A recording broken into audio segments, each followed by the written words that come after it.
Olá, seja bem-vindo ao novo canal Coisas de Engenheiro. Esse canal foi criado para apresentar a vocês o curso por mim desenvolvido há alguns anos, chamado Fundamentos de Freios e seus componentes. Esse curso destina-se a engenheiros e tecnólogos, pessoal técnico de vendas, ou em geral a todos aqueles que iniciam suas carreiras no campo da engenharia de chassi, projetos, da engenharia de aplicação, vendas técnicas, a mecânicos e aplicadores que trabalham diretamente com freios, e também aqueles que de alguma forma querem saber um pouco mais sobre esse assunto extremamente dinâmico. É importante comentar que esse curso foi desenvolvido com base em experiência profissional adquirida ao longo de 37 anos e igualmente através de muitas consultas bibliográficas importantes a livros e apostilas sobre freios. Nesta página vocês vão encontrar o meu contato, caso vocês queiram fazer algum comentário ou mesmo tirar alguma dúvida. E eu peço sinceramente que você nos siga, que se inscreva no curso, que vai ser muito legal. Eu pretendo fazer um vídeo uma vez por semana, entre terça e quarta-feiras. Peço que você compartilhe com o maior número de pessoas possíveis que se interessem pelo assunto e que dê um joinha caso vocês gostem, para nos incentivar, tá bom? Então vamos lá. O curso chama-se Fundamentos de Freios e seus componentes. A nossa proposta é abordar um tema de engenharia de ponta. É fascinante e ao mesmo tempo complexo, pois ele envolve muitas variáveis de projeto, pois está intrinsecamente ligado ao projeto do veículo como um todo, e qualquer alteração significativa no projeto do veículo ocasiona uma mudança importante no sistema de freios. A gente tem que ter em mente que não pode lembrar que existem freios em nosso veículo somente naqueles momentos cruciais ou nas situações de emergência. O freio é um elemento de segurança ativa e a gente vai ver outros sistemas de segurança ativa desenvolvidos ao longo dos anos para auxiliar o homem no processo de frenagem. O curso Fundamentos de Freios, ele vai ter todas as noções principais estarão contidas nele e muito mais. A gente vai ver freios de roda, os vários tipos de freio de roda, freios a discos, freios a tambores, freios hidráulicos, pneumáticos. A gente vai ver os principais componentes, como cilindros de roda, válvulas, o sistema de freio antibloqueio e, inclusive, uma passagem sobre materiais de fricção, uma parte bastante importante esse componente bastante importante para o sistema de freio. Eu espero sinceramente que vocês apreciem e que aproveitem. O índice, o que vai ser abordado ao longo dessas semanas, nós vamos começar com a história dos freios, ou seja, como eles foram constituídos desde os primórdios, os tipos mais comuns de freio de roda, componentes de sistemas de freio como discos, tambores, freios, cilindros, o próprio servo-freio, como se faz uma instalação básica de freios, uma passagem sobre os recursos adicionais de frenagem, como retarders e tudo mais, o desenvolvimento e a segurança a serviço da frenagem ideal, o que está sendo desenvolvido hoje em termos de freios, como são feitos ensaios veiculares e dinamométricos, e os materiais de fricção, que é uma união entre a ciência e a arte. Então vamos lá, gente. Sejam bem-vindos. Afinal de contas, onde são montados os freios? Esta aqui é uma foto de uma suspensão dianteira, também conhecida como McPherson, onde nesse elemento você consegue ver toda a estrutura, os elementos estruturais da suspensão, como amortecedores e molas. o sistema de direção agregado a esse eixo e os freios de roda acoplados à ponta do eixo, nesse caso um sistema de freio a disco. A outra suspensão que a gente vai ver, que é onde são montados os nossos freios, é uma suspensão traseira do tipo Forlink.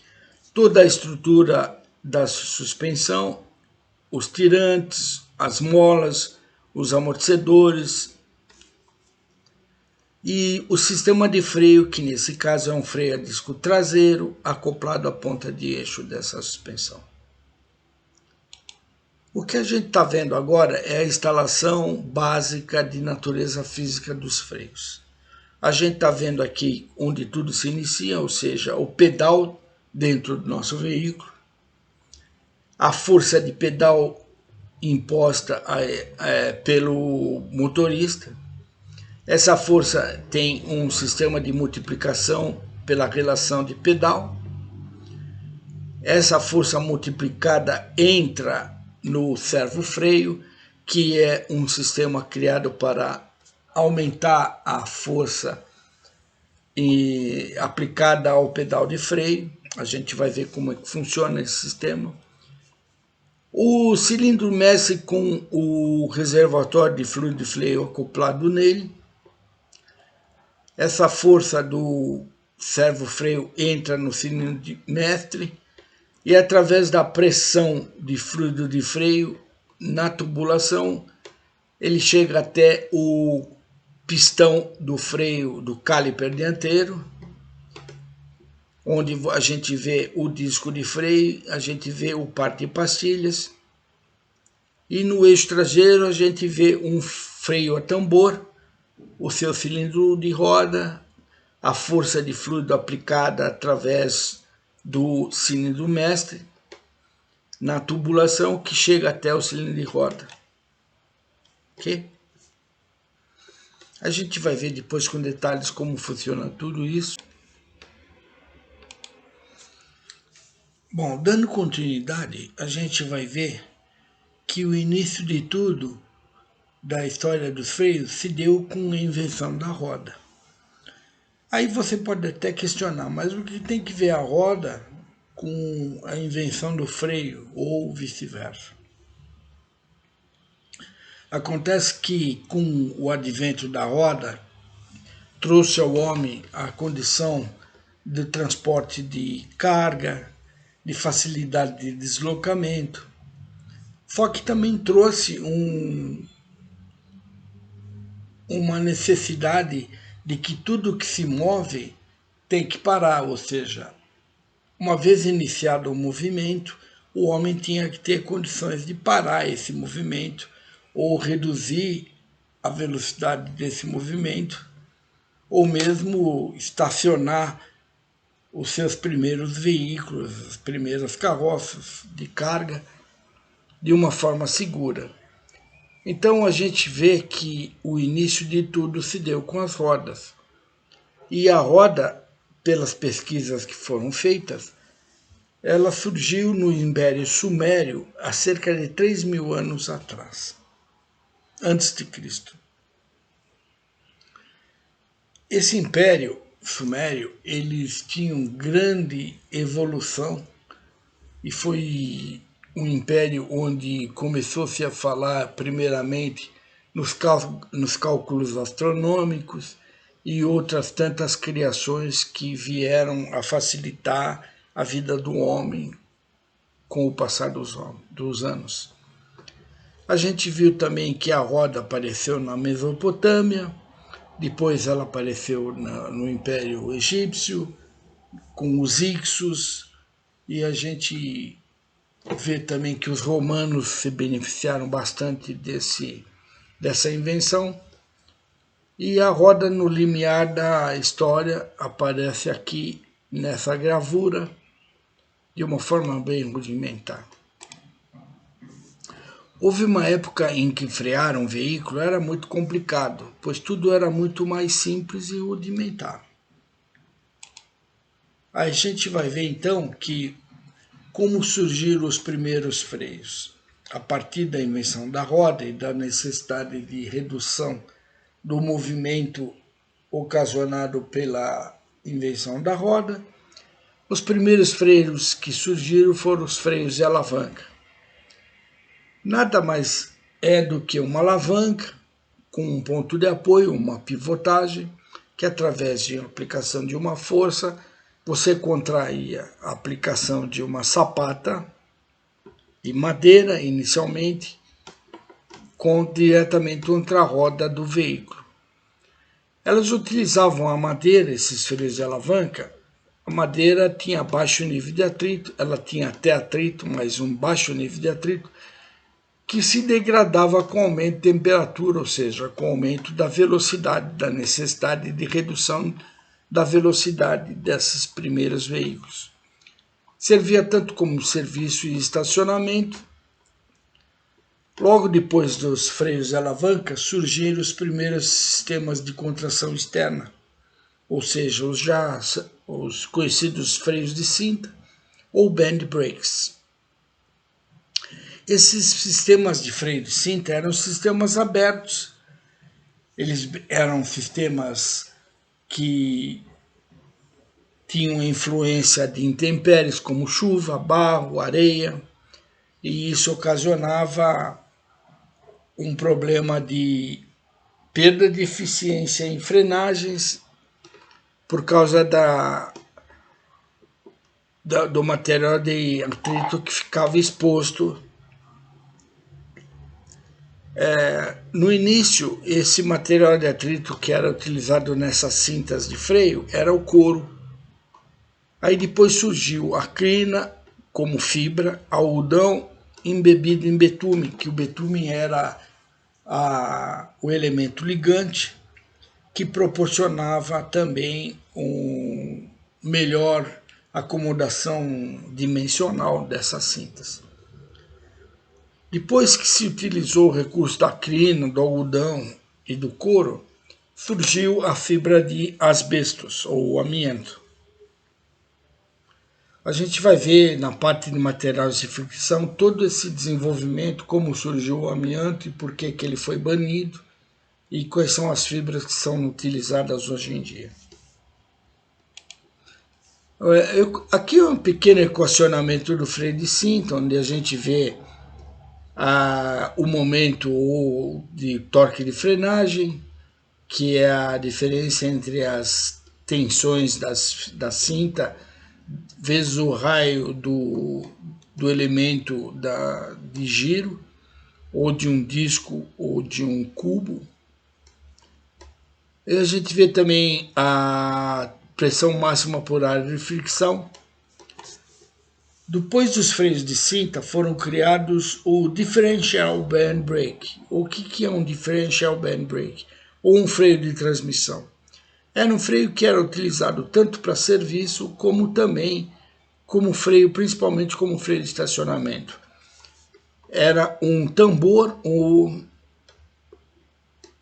ligado a um eixo e através da contração externa das cintas e de uma alavanca ou de um aplicador, era feita a diminuição da rotação desse eixo, ou mesmo a paralisação do movimento. Os primeiros exemplos de freios de alavanca, a gente vê aqui nitidamente o princípio da alavanca, uma pivotagem, uma força aplicada pelo condutor e multiplicada pela alavanca, que era o processo de Arquimedes. A gente tinha a sapata agindo diretamente no aro da roda. Ou seja, esse é o processo de desenvolvimento da atrito, fricção e o calor, né? Geração de calor. Outros exemplos dos freios de alavanca nos primórdios, os coaches, diligências ou carruagens ou carroças, também tinha a aplicação do freio de alavanca aqui diretamente na roda, serviço e estacionamento. Esse daqui, curiosamente, era o maior ônibus na época, o Stephenson, que foi criado em 1875, e na bibliografia do ônibus diz que ele era munido de poderosos freios acionadas por parafuso sem fim. O acionamento não era de alavanca, era um parafuso sem fim, mas na realidade o processo de freio de alavanca continua, né? As sapatas agindo diretamente nas rodas, aqui no caso duas. Né? O processo do freio de alavanca vem até hoje, nos dias atuais, sendo utilizado com muita frequência. É um processo bem simples. Isso daqui é uma sapata de composição fenólica. E isso aqui é uma timonaria de um freio, de um vagão ferroviário, que aplica através de cabos. Essa timonaria aplica essa sapata diretamente na roda do vagão. É um processo de um freio bem simples, utilizado com muita frequência, principalmente na aplicação ferroviária. O diferencial band brake, aqui é um exemplo, ou seja, é um freio de contração externa. Então a gente vê um tambor aqui linkado à entrada do diferencial do veículo. Aqui o eixo cardan, esse tambor é munido com o band brake externamente. Tem o controle, a alavanca de controle, tem uma linkagem e a gente vê através dessas pressões de mola e dessa aplicação a contração externa das cintas, onde tem um material de atrito agregado a ela, e fazer com que o movimento se interrompa, ou então, no caso de um freio de estacionamento. Isso aqui é um Benz Velo 1885, que tinha um freio de mão do tipo band brake, era mais ou menos esse o freio de mão utilizado naquela época. Esse aqui é um freio de cinta, é um exemplo de uma lavadora que utiliza esse freio de cinta para reduzir e frear o tambor de lavagem. Quer dizer que vocês veem que é um freio de cinta que tem aplicação vasta. Esse daqui é um freio de cinta na aplicação de âncora de navio. Então são dois sistemas aqui e as alavancas. Então o operador, através dessa alavanca, diminui a rotação desse tambor quando a âncora está caindo. Bom, depois dos sistemas de freio de alavanca, dos sistemas de cinta, do band brake e do diferencial band brake, aí começou mesmo o desenvolvimento dos freios como a gente conhece até hoje. O primeiro freio a tambor foi desenvolvido e a invenção foi dada a Louis Renault em 1902. Essa foto de arquivo é do Louis Renault testando o primeiro veículo com freio a tambor chamado Voiturette. Esses sistemas passaram a ser sistemas fechados, eram mais limpos, não tão sujeitos a intempéries, como chuva, barro, areia, né, lama de uma forma geral. Porém, ele eram os sistemas mais quentes e, devido a ser um sistema mais quente, havia o desgaste bastante intenso do material de fricção, que era tritado internamente contra esse tambor. E em 1930, esses freios eram acionados por pistões e cilindros, não mais por cabos ou alavancas, no caso de varões. Eles eram sistemas muito quentes e solicitavam muitos ajustes na sapata de freio por causa do desgaste do material de fricção. Só que os primeiros ajustadores automáticos, que evitavam esses ajustes constantes nas sapatas de freio, porque faziam de forma automática, surgiu só em 1950. A gente pesquisou também uma curiosidade. Ford modelo T, em 1908, era equipado com freios a tambor no eixo traseiro, acionados por varão. Os engenheiros na época acreditavam que freios no eixo traseiro, ou no eixo dianteiro, faziam o carro capotar. Né?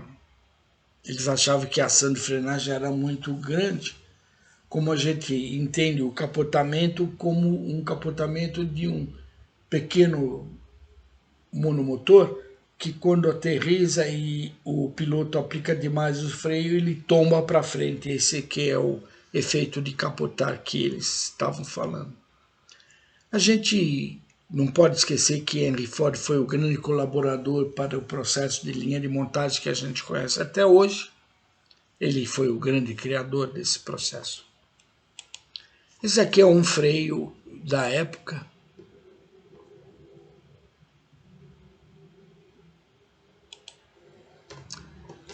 Em 1902 surgiu Frederick Lanchester, que é o inventor, patenteador, detentor da patente do primeiro freio a disco. O freio a disco, como a gente conhece, ele já existia, mas não em automóveis. A gente vai ver que ele existia, que ele foi inclusive criado por outros dois ingleses também. E o Lanchester montou seu primeiro freio a disco em 1910, um freio a disco traseiro, num Lanchester com um motor de 20 HP. Está aqui o carro, o Lanchester, e o freio a disco, como ele foi montado e como ele é o processo. É um disco muito fino, metálico, acionados por essas alavancas, e a gente vê que isso é ainda muito rudimentar pelo que a gente conhece hoje, né? Mas um freio bastante eficaz para a época. De onde foi tirado, então, o conceito do freio a disco? Como eu falei, o freio a disco já existia, mas não em automóveis. O conceito do freio a disco foi tirado da bicicleta. A gente foi pesquisar e viu que os primeiros esboços da bicicleta de Da Vinci foram feitos em 1490. Essa bicicleta não chegou a ser construída. Em 1791, o Conde Sivrak desenvolveu uma bicicleta que não tinha freio e não mudava a direção. Então era um veículo bem peculiar, né? A pessoa descia uma ladeira, não tinha mais como voltar, nem voltar para a cidade, né? Em 1807, o Friedrich Dress, ele desenvolveu então a Drazzini, que era chamada, que era uma bicicleta já com freio de couro da roda traseira do tipo band brake, que era acionado por esses tirantes linkados no guidão da bicicleta, e acionava um band brake no eixo traseiro. Até então, aí começou-se a ter o controle maior do movimento da bicicleta. Mas por que eu estou falando tanto da bicicleta?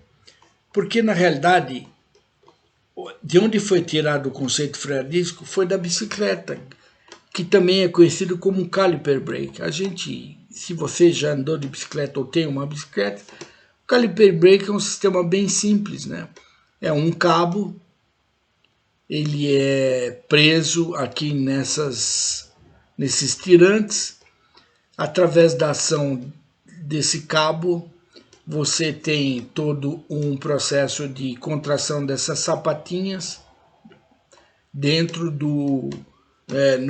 inserida no aro do pneu da bicicleta, né? Diretamente no aro do pneu. Hoje a gente vê bicicletas que tem até freios a disco, né? Ou seja, caliper brake muito mais eficientes do que esse daí.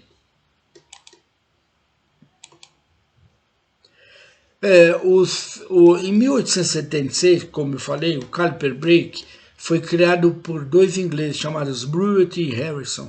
Na realidade, eles que recorrem para admitir que eles foram os primeiros a patentear o processo do freio a disco, mas foi Friedrich Lanchester que, na realidade, foi o detentor da patente.